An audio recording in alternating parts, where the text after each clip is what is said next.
Lyca production Subaskaran மற்றும் red Jain movies தயாரிப்பில் உலகநாயகன் கமல்ஹாசன் நடிப்பில் பிரம்மாண்ட இயக்குனர் சங்கர் இயக்கத்தில் இந்தியன் 2 உலகமெங்கும் வெற்றி நடை போடுகிறது.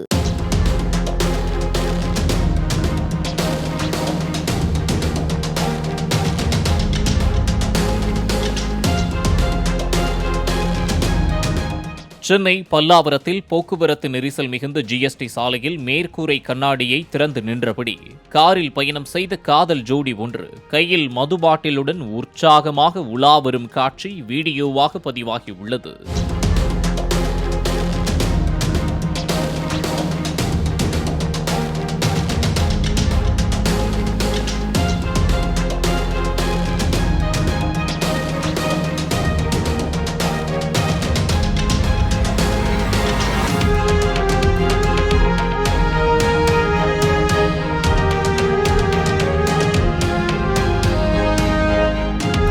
லைகா புரொடக்ஷன் சுபாஸ்கரன் மற்றும் ரெட் ஜெயின் மூவிஸ் தயாரிப்பில் உலகநாயகன் கமல்ஹாசன் நடிப்பில் பிரம்மாண்ட இயக்குனர் சங்கர் இயக்கத்தில் இந்தியன் 2 உலகமெங்கும் வெற்றி நடை போடுகிறது.